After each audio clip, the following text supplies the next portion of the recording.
kekeringan ini bukan takdir yang tak bisa diubah tentunya.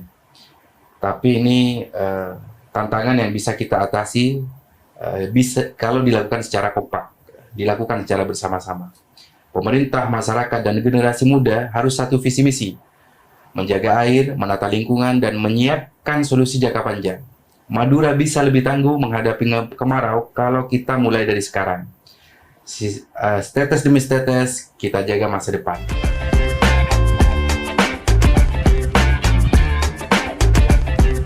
Halo Empower, selamat datang di podcast Suara Rakyat. Kali ini bareng aku, Ana Kansa. Salam kenal, Empower semuanya. Dan Empower, ngobrolin podcast kali ini adalah tentang ancaman kekeringan. Kalau udah ngomongin soal kekeringan ini gak enak banget tentunya ya. Karena kalau kekeringan gak ada air, tumbuhan bisa mati. Sawah-sawah juga gimana perairannya ya kan. Apalagi penghasilan kita juga banyak nih dari persawahan. Meskipun udah banyak persawahan di Jawa Timur yang berubah jadi pemukiman. Nah, Empower semuanya, masalah kekeringan ini kalau kita tarik ke wilayah Madura, ini jadi masalah persoalan yang sistemik juga karena di wilayah. Untuk itu, menjawab itu semua, Ana hadirkan langsung narasumber kita hebat luar biasa dari Pulau Madura. Selamat datang Mas Haris Sandi. Selamat datang Mbak Ana. Selamat siang Mbak Ana ya. Selamat siang. Kembali lagi di podcast Suara Rakyat ya, Mas Haris ya. Dari Komisi D DPRD Provinsi Jawa Timur. Mas Haris, izin kita kali ini ngobrolin soal ancaman kekeringan yang ada di wilayah Madura sendiri. Kira-kira Mas Haris, seberapa serius sih ancaman kekeringan di wilayah Madura itu? Saya melihat bahwa ancaman kekeringan ini sudah sangat parah ya Mbak Ana ya. Karena musim kemarau saat ini diprediksi lebih panjang dari biasanya. Saya melihat bahwa data BMKG menunjukkan curah hujan yang menurun secara drastis, terutama di wilayah timur Madura, Mbak Ana. Ini artinya bahwa ketersediaan air bersih akan semakin menipis dan berdampak kepada rumah tangga nantinya. Tentu jika tidak diantisipasi sejak dini, maka efeknya akan dirasakan oleh para petani dan rumah tangga juga. Maka penting rasanya dilakukan mitigasi saat ini, dan mitigasi itu tetap harus kita jalankan saat ini. Kayak gitu. Harus dijalankan ya Mas ya, mitigasi terkait dengan mengatasi ancaman kekeringan khususnya di Madura. Iya sih Mas, kalau lihat berita-berita ini, ya, salah satu fokusnya kalau di Madura waktu musim kemarau tuh kekeringan terjadi. Betul. Mas Haris. Nah, kalau di wilayah Madura yang mana yang paling terdampak kekeringan itu sendiri, Mas? Beragam ya, Mbak Ana. Kita urai dari sisi timur wilayah Sumeneb, terutama di kepulauan. Sebagian juga ada di Kabupaten Pamekasan dan sebagian juga ada di wilayah utara bagian Bangkalan, Kabupaten Bangkalan. Desa-desa di daerah ini kita data sering mengalami kesulitan mendapatkan air bersih. Terutama pada saat puncak kemarau. Bahkan ada yang harus menempuh jarak belasan kilometer Mbak, hanya untuk mengambil air. Kekeringan ini tentu menjadi wilayah yang harus kita tangani bersama, dan ini sudah terbiasa ya. Kekeringan ini terjadi tiap tahun. Itulah mengapa penanganannya harus lebih fokus dan tepat sasaran untuk saat ini kayak gitu. Harus fokus dan harus diseriusin ke depan ya Mas ya. Betul, Ban. Utamanya di Pulau Madura terkait dengan kekeringan. Betul. Kalau gitu tuh Mas, selama ini menurut Mas Haris penyebab utama kekeringan di Madura itu betulkah memang maksudnya ketersediaan itu sendiri atau ada juga nih faktor dari manusianya? Ya, kalau Mbak Ana bertanya soal itu, tentu bahwa kombinasi ini tidak lepas dari perilaku manusia dan kedua faktor alam, Mbak. Faktor alamnya adalah tentu karena iklim kering Madura yang memang punya curah hujan yang sangat rendah, Mbak Ana. Namun kita juga harus antisipasi nih bahwa harus kita sadari juga bahwa kelalaian manusia seperti penebangan liar, minimnya penghijauan, dan penggunaan air yang secara terus-menerus dalam artian boros, ini juga memperparah kekeringan ini. Tidak adanya sistem penampungan air hujan yang memadai membuat cadangan air cepat habis ini, Mbak Ana, tentu. Jadi penyebab ini harus diatasi dari dua sisi sekaligus. Betul. Tidak hanya dari satu sisi, tapi harus dua sisi sekaligus, baik dari faktor manusia dan iklim. Kayak gitu. Wah, berarti kekeringan di Pulau Madura itu sebetulnya dari dulu ini sudah tertebak, maksudnya polanya Betul. seperti ini. Karena iklimnya sudah seperti itu. Dan harusnya bisa Mas ya, Iya. dikondisikan kalau kita bisa hemat air tadi, Betul. mulai secara masif penanaman. Betul. Wah. Kalau selanjutnya nih Mas, kira-kira kondisinya gimana Mas kalau di desa-desa saat musim kemarau dan kekeringan itu? Saya rasa sangat bervariasi Mbak Nia. Banyak desa yang bergantung pada sumur gali dan bantuan air tangki, baik dari pemerintah atau dari relawan-relawan. Kayak gitu. Di musim hujan, tentu tidak mempersoalkan itu, karena memang sumber air relatif aman. Tapi kalau di Tiba kemarau, kemarau. sering kering total. Oh. Beberapa desa punya sumur bor, tentu Bana, namun kapasitasnya terbatas dan tidak menjangkau semua warga. Hanya terbatas. Ada sih sumur, tapi tidak bisa semua warga itu memanfaatkan itu. Tetap infrastruktur peripaan juga belum sepenuhnya merata. Situasi ini menunjukkan perlunya perencanaan air bersih yang berkelanjutan nantinya, Pak, untuk mengantisipasi ini semua. Betul. Harus diantisipasi Mas. Betul. Kalau dampaknya sendiri, kalau sampai kekeringan tadi kan udah disebut ya, mulai dari kebutuhan rumah tangga itu juga terdampak. Betul. Lain-lain juga, sawah juga, perairannya juga Betul. terdampak. Kalau dampaknya sendiri Mas kira-kira? Ya tentu dampak paling terasa adalah krisis air bersih ini untuk kebutuhan sehari seperti minum, mandi, dan memasak. Kebutuhan sehari-hari lah. Kekeringan juga memaksa warga mengeluarkan biaya tambahan untuk membeli air. Betul itu. Nah, bagi petani, Mbak Ana, kekeringan ini bisa merusak, bahkan memusnahkan tanaman yang dan mengurangi penghasilan secara drastis. Artinya banyak yang sudah petani-petani nanam, tapi karena kekeringan, Kurang air. maka efeknya juga akan memberikan dampak kepada penghasilan petani secara drastis. Sektor kesehatan juga terdampak karena risiko ya penyakit akibat air kotor yang sangat meningkat. Kayak gitu. Semua ini membuat kekeringan bukan sekedar masalah teknis, tetapi juga sosial dan ekonomi nanti. Wah, Efeknya loh seperti itu. menyeluruh kompleks Iya, ternyata. kompleks. Kalau sudah kekeringan itu semuanya terdampak Mas Haris ya. Betul. Wah, ini perlu diperhatikan memang secara serius Mas Air Haris ya. kan sumber kehidupan ini kan. Betul, sumber kehidupan. Nggak hanya diminum aja. Betul. Sehari-hari semuanya kita pakai air. Nah, Mas Haris kira-kira kalau pengaruh kekeringan itu sendiri terhadap sektor pertanian yang dirasakan di wilayah Madura sana itu gimana, Mas? Pertanian yang mengandalkan tada hujan, Mbak Ana, tentu paling terpukul karena tanaman mati sebelum panen. Peternakan pun akan terganggu karena pakan banyak yang bergantung dari pakan-pakan hijau, dan ini sangat berkurang nantinya efeknya, dan kebutuhan air hewan juga sulit terpenuhi. Akibatnya pendapatan peternak sangat anjlok. Harga pangan juga bisa naik karena supply berkurang.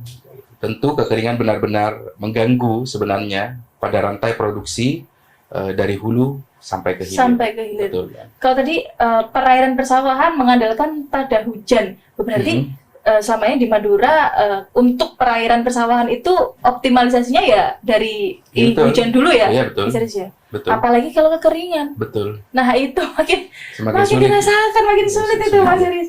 Nah, melihat itu semua, kira-kira kondisi iklim itu membuat kekeringan di Madura ini makin sulit diprediksi atau justru ya ini sudah diprediksi aja gitu Mas? Ya, perubahan iklim menjadi membuat pola musim menjadi tidak menentu ya, Pak. Ya. Kadang kemarau datang lebih awal atau lebih panjang dan dari perkiraan. Hal ini mempersulit petani tentunya untuk menentukan pola tanam yang tepat. Selain itu, curah hujan juga yang tidak merata membuat cadangan air sulit dioptimalkan. Adaptasi terhadap perubahan ini tentu menjadi tantangan besar bagi masyarakat Madura untuk kelanjutan hidup mereka. Nah, ini menariknya Mas Haris. Ya. Ini kan di DPRD nih. Kira-kira peran pemerintah ini sudah adakah atau sudah digalakkankah atau baru direncanakan? Apa kira-kira perannya untuk mengatasi kekeringan ini, Mas Haris? Jadi pemerintah punya peran penting ya. Pemerintah provinsi memiliki peran strategis juga dalam koordinasi lintas kabupaten dan penganggaran. Beberapa program seperti pembangunan sumur bor, embung, dan distribusi air eh, sudah dijalankan, Mbak. Ini sudah kita jalankan, namun pelaksanaannya harus lebih cepat dan berbasis lapangan. Artinya data lapangan kita harus juga punya kayak gitu. Pemprov juga harus memperkuat edukasi masyarakat untuk hemat air. Antisipasi ini tidak cukup hanya bantuan darurat terus, Mbak, nah, kayak itu, tapi juga pencegahan jangka panjang. Ini yang harus kita pikirkan, dan pemerintah provinsi itu sangat getol tiap tahun untuk berpartisipasi mengurangi keringan. Mengurangi keringan itu. Ya. Bahkan kalau kita tahu pemerintahnya itu sudah fokus untuk ke situ, Mas, ya, penanganan dari kekeringan itu sendiri. Kira-kira, Mas, kalau upaya masyarakat nih yang bisa dilakukan nih, Mas, untuk turut mendorong itu apa? Ya, masyarakat punya peran penting ya, Bana, dalam menghemat penggunaan air. Ya, karena tadi sudah dibilang bahwa iklim dan peran aktif masyarakat juga sangat dibutuhkan untuk mengantisipasi ini. Masyarakat juga bisa menampung air hingga menjaga kelestarian sumber air. Gotong royong dalam membangun atau merawat sarana ini juga sangat krusial. Edukasi tentang penggunaan air yang bijak harus dimulai tentu dari keluarga, dari rumah lah, dari orang terdekat kita. Selain itu, warga juga bisa aktif melapor jika ada kebocoran atau kerusakan infrastruktur untuk mengurangi kekeringan ini. Kolaborasi masyarakat tentu dan pemerintah akan membuat hasilnya pasti lebih efektif, Bang. Oke, luar biasa. Ini menarik sekali loh, Empower semuanya. Dan kita selanjutnya akan ngobrolin tentang jangka panjang dan pendek terkait dengan upaya ini semua. Jangan kemana-mana, Empower. Tetap di podcast Suara Rakyat.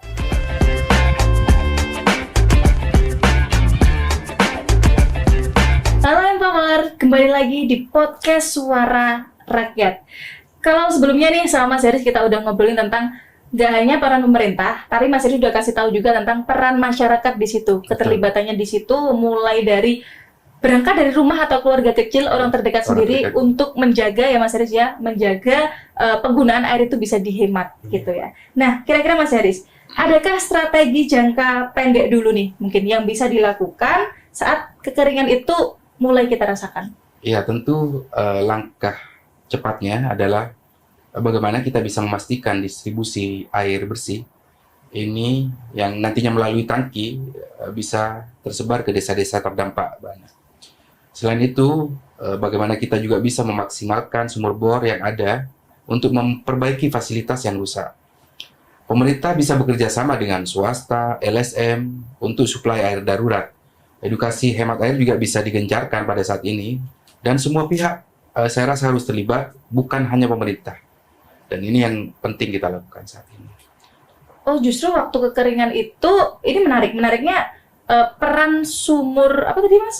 Sumur bor dan juga tandar air itu krusial di sini. Kira-kira itu jadi solusi ya Mas, waktu darurat? Sumur bor selain pengiriman tangki air juga bisa menjadi penyelamat di desa yang jauh dari sumber air permukaan, Mbak. Tandon air membantu warga untuk menyimpan cadangan air minum dalam jumlah yang sangat besar. Keduanya efektif jika ditempatkan di titik yang strategis dan dikelola secara bersama. Namun sumur bor perlu perawatan dan karena memang kalau tidak dirawat ini bisa cepat rusak, Mbak. Infrastruktur ini harus tentu menjadi prioritas di desa rawan kekeringan saat ini. Sumur bor itu juga butuh perawatan? Harus dirawat. Kalau dirawat gimana? Ini yang baru tahu nih, saya juga baru tahu nih Empower. Ya, terkait semua alat-alatnya kan harus kita cek, terus distribusi pipanya juga harus kita cek. Dan ini yang diperlukan bahwa ketika ada kerusakan seperti yang Mbak Ana tadi bilang, peran masyarakat untuk segera cepat untuk melaporkan terkait ada pipa yang rusak ini harus dibutuhkan juga kayak gitu. Oke, Empower ini semakin menarik. Kira-kira Mas, masih ngobrolin soal tadi ya, antisipasi dan juga darurat air. Adakah program pipanisasi kalau kita sebut ya, air bersih yang efektif di Madura? Ada, Mbak Ana ya, meski belum merata di semua wilayah. Beberapa desa ini sudah menikmati jaringan pipa dari sumber mata air dan sumur bor. Program ini efektif mengurangi jarak tempuh warga untuk mendapatkan air. Betul. Namun tentu seperti yang saya bilang tadi, seperti yang Mbak Ana juga sudah tegaskan bahwa perawatan rutin dan perluasan jaringan ini masih diperlukan. Tanpa itu, pipanisasi akan kehilangan fungsinya. Artinya ketika kita sudah membuat sumur bor tanpa finalisasi, ini kan tidak akan berfungsi. Kan? Jadi semua harus dirawat, ya gitu, baik dari sumur bor atau sumber mata air hingga pipanisasi. Semua warga harus menjaganya. Harus menjaga. Harus menjaga. Betul-betul kolaborasinya pemerintah dan warga jadi satu, Mas ya. Karena efeknya juga kan ke masyarakat itu sendiri. Toh yang ngambil masyarakat itu sendiri. Betul. Kalau bisa termonitoring bagus ya masyarakat sendiri. Wah, keren sekali. Nah, selanjutnya nih Mas, pemanfaatan teknologi nih. Tadi Mas Haris juga bilang pemanfaatan teknologi ini kira-kira bisa nggak ya membantu mengantisipasi kekeringan ini? Ya, teknologi memang punya peran yang sangat krusial saat ini. Teknologi memudahkan bagi semua pihak ya, terutama dalam memantau cadangan air, memprediksi musim, dan mengatur distribusi secara efisien. Sempat saya juga berkoordinasi dengan teknik lingkungan di salah satu universitas di Surabaya bahwa teknologi ini sangat penting. Jadi kita sudah tidak terlalu terburu-buru untuk memantau dan distribusi air itu. Jadi hanya tinggal pencet, sudah selesai. Nah, aplikasi berbasis data cuaca dan sensor level air bisa digunakan oleh pemerintah dan petani. Sistem irigasi, tetes, hemat air juga perlu diperkenalkan. Selain itu, teknologi penampungan air hujan juga bisa dikembangkan. Nah, pemanfaatan teknologi akan membuat penanganan kekeringan lebih terukur. Jadi, ketika sudah dipantau oleh ada layar lah, ya, Pak. Jadi ini sangat mudah, sangat mudah dan sangat efisien. Kalau di Madura sekarang sudah menerapkan itu, Mas? Mudah-mudahan akan diterapkan. Mudah-mudahan akan diterapkan, akan ya. Kalau Surabaya masih rencana ini. Tapi nggak apa-apa. Ini justru kita bahas di sini supaya empower semuanya tahu tentang itu. Nah, ini Mas Haris, kalau tadi kita ngomongin ini loh upayanya pemerintah provinsi terus, upayanya tadi mulai dari teknologi, mulai dari membangun dan lain sebagainya. Kira-kira kalau pemerintah desa atau pedesaan dari pemerintah desa sendiri itu upayanya apa, Mas, misalnya? Kalau saya melihat bahwa saat ini pemerintah desa adalah garda terdepan dalam menanggulangi kekeringan, Pak. Mereka bisa memetakan titik rawan dan mengatur prioritas distribusi air. Desa juga bisa mengalokasikan dana desa untuk fasilitas air bersih. Koordinasi ini tentu harus dilihat oleh kabupaten. Kabupaten juga harus intensif agar bantuan cepat sampai. Nah, peran aktif desa mempercepat respon terhadap kekeringan ini sangat luar biasa. Jadi, desa ini merupakan garda terdepan menurut saya. Garda terdepan juga, Mas ya? Iya. Untuk mengantisipasi ini semua. Betul. Nah, kira-kira Mas Haris, kalau misal nih bantuan dari pemerintah, kabupaten atau provinsi ini datangnya terlambat. Nah, kira-kira kalau seperti itu, alternatif yang warga bisa lakukan ya, Mas? Ya, tadi kan warga juga bisa ya memanfaatkan sumur gali, terus menampung air hujan, ya kayak gitu, atau menggunakan air tangki dari embung terdekat. Embung itu, Mas, sorry? Embung itu penampungan air skala besar. Waduk lah ya. Waduk apa embung ya namanya? Iya, embung, betul. Embung juga saya. Nah, semuanya itu bisa mengatur jadwal penggunaan air secara kolektif, juga bisa menghemat stok. Beberapa komunitas membuat sistem berbagi air antar rumah. Jadi kreativitas dan solidaritas warga menjadi penyelamat dalam hal ini. Meski darurat, keselamatan dan kesehatan tetap harus diperhatikan. Itu tetap nomor satu, Mas ya? Tetap nomor satu. Jadi warga ini sudah pintar lah, ada sumur bor, memanfaatkan air dari embung. Ya. Tetapi kan sambil menunggu dari pemerintah. Betul sekali. Nah, kalau ini nggak lengkap, kalau nggak ngomongin soal peran anak muda nih, Mas. Nah, kira-kira untuk melibatkan anak muda dalam membantu gerakan ini supaya kekeringan ini juga anak muda ini tahu loh, Mas, cara mengantisipasinya untuk hemat air ini gimana, Mas, kira-kira? Ya, anak muda kan bisa menjadi agen edukasi melalui media sosial ya, banyak. Melalui kampanye kreatif dan aksi langsung di lapangan. Banyak ya sekarang anak muda dengan konten-kontennya itu memacu masyarakat untuk juga terlibat. Nah, mereka bisa membuat konten informatif nantinya atau mengadakan kegiatan komunitas seperti contohnya lomba hemat air. Oke. Nah, program volunteer ini untuk distribusinya juga bisa melibatkan masyarakat, melibatkan mereka tentunya. Dengan energi dan ide besar, agar anak muda bisa juga menjadi isu, bisa membuat isu yang lebih populer, Pak. Peran mereka sangat vital tentunya dan dalam membentuk budaya hemat air saat ini. Betul, sepakat Mas, setuju banget. Betul. Karena anak muda kan agen tadi ya, Iya, agen perubahan dan edukasi ini perubahan, bisa sekali untuk kita bantu sebagai edukator utama lah. Betul. Untuk warga setempat. Daripada membuat konten-konten gosip terus kan lebih bagus kan konten lingkungan juga. Dengerin Empower semuanya ya. Konten lingkungan nih Mas Haris pesan buat kita semua. Nah ini Mas, kira-kira tadi peran warga udah, pemerintah udah, termasuk juga anak muda bisa kita libatkan. Kalau ini kan meskipun nggak bermanfaat untuk orang lain yang nggak terdampak kekeringan, tapi kira-kira ada nggak lembaga non pemerintah yang dia itu juga mau terlibat loh untuk mengatasi masalah seperti ini? Ada ya Mbak Nia. Ada beberapa LSM dan organisasi kemanusiaan yang sudah getol membantu distribusi air dan membangun sarana air tentunya. Kerjasama ini membantu mempercepat penanganan terutama di daerah terpencil tadi. Pemerintah saat ini harus terbuka dengan kolaborasi seperti ini, sinergi lintas pihak juga akan memperluas jangkauan bantuan. Kekeringan ini adalah masalah bersama tentunya. Jadi solusinya ya harus kolaboratif. Harus kolaboratif. Ini paling suka saya Empower karena ternyata banyak loh organisasi lain ya dikatakan tadi Mas atau non-pemerintahan yang ikut terjun mau mengatasi masalah kekeringan ini. Di segmen berikutnya kita akan ngobrolin tentang solusi jangka panjangnya. Jangan kemana-mana Empower, tetap di podcast Suara Rakyat.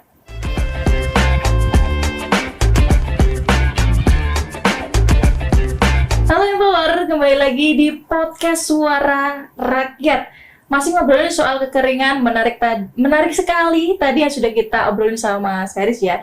Kaitannya ini tuh butuh kolaborasi loh.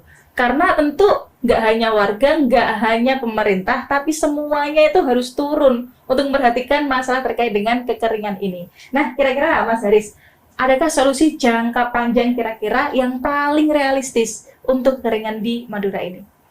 Ya, saat ini solusi jangka panjangnya adalah membangun sistem penampungan air hujan, embung dan sumur dalam secara merata.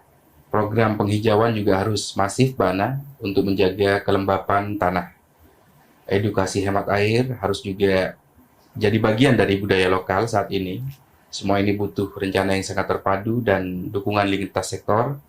Dengan begitu Madura bisa lebih tangguh dan dalam menghadapi kemarau ini. Oke, Mas Haris.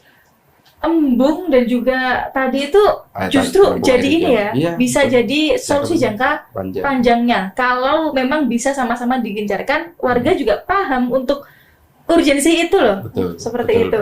Mas Haris, kira-kira kalau perannya sendiri, peran embung dan juga waduk kecil dalam menjaga ketersediaan itu cukup ini, Mas, cukup membantu sejauh ini.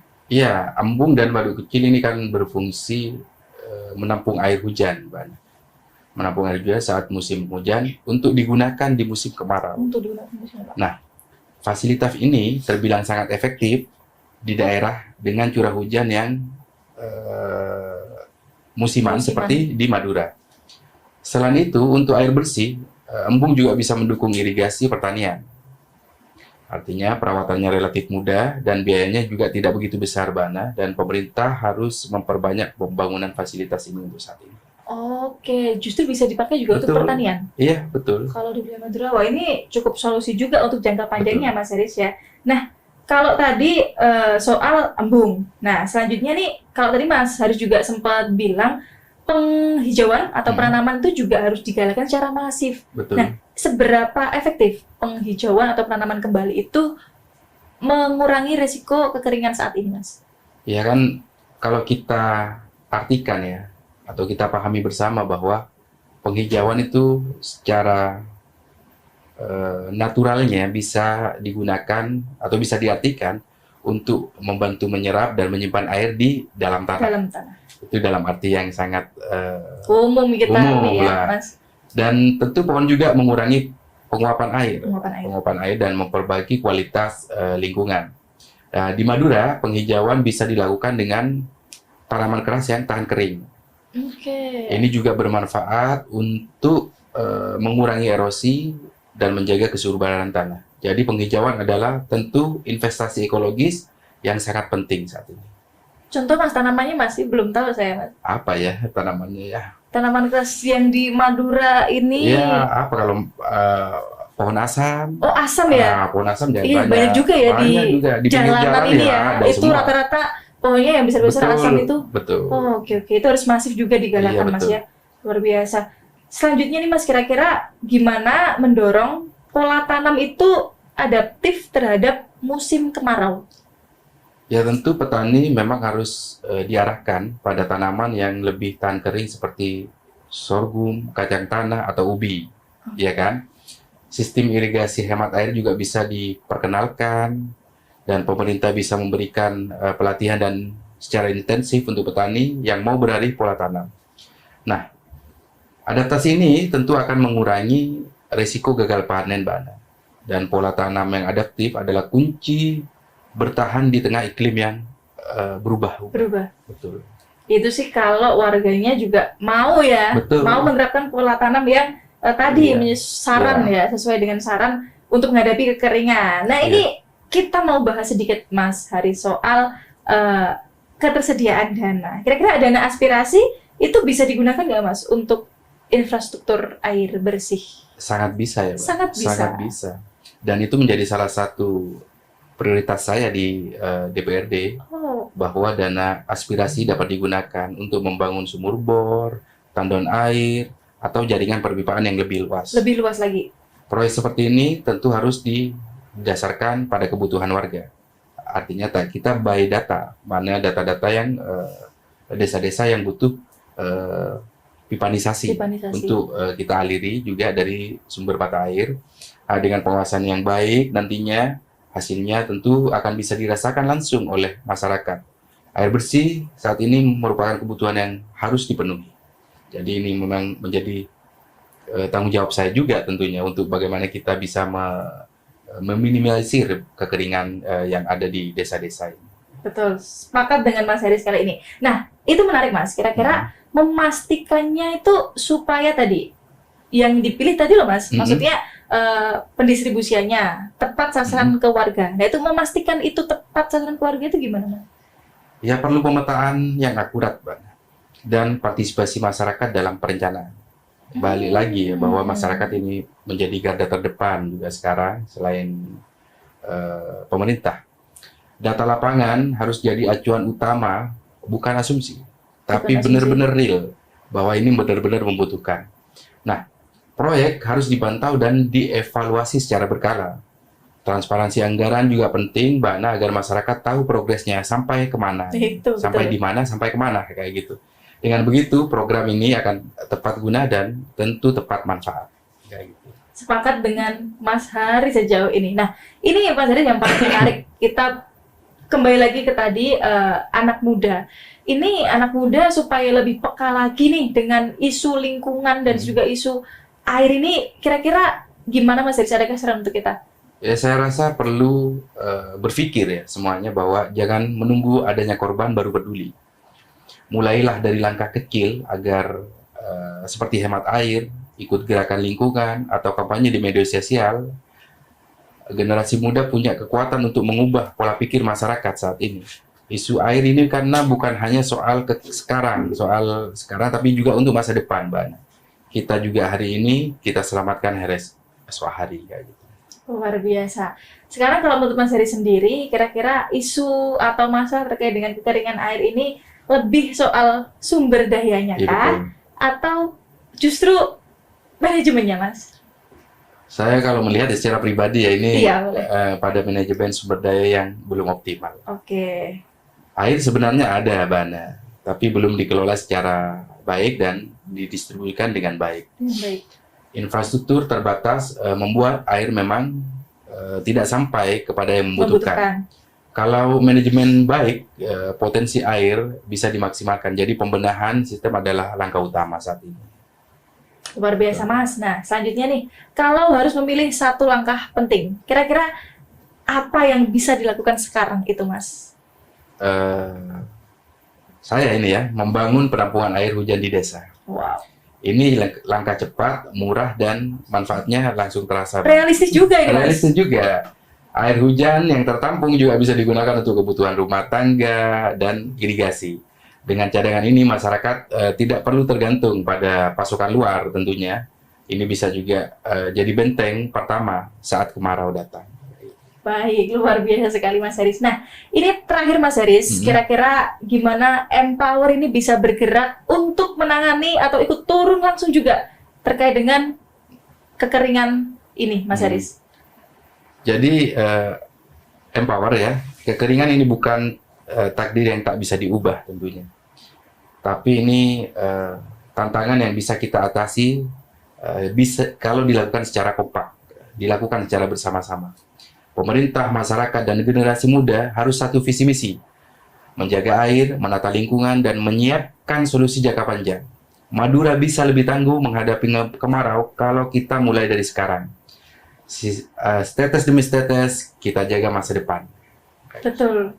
Keren banget Mas Haris, ini luar biasa. Ini solusi ya Empower semuanya, bahwa kita harus bergerak nih Empower. Anak muda juga bisa, semuanya juga bisa. Kamu ditunggu loh suaranya di sini. Kamu ditunggu loh aksi nyatanya ya Mas Haris ya. Supaya apa? Supaya kita semua bisa sama-sama mengurangi masalah kekeringan dengan solusi yang bijak tentunya. Terima kasih Mas Haris sudah main di podcast Suara Rakyat kali ini. Empower, jangan lupa share video ini sebanyak-banyaknya dan juga subscribe. Agar apa? Agar kamu nggak ketinggalan video podcast kita berikutnya. Anakan saya pamit undur diri, Mas Haris juga pamit undur diri. Terima kasih. Have a good day teman-teman semua. Sampai jumpa.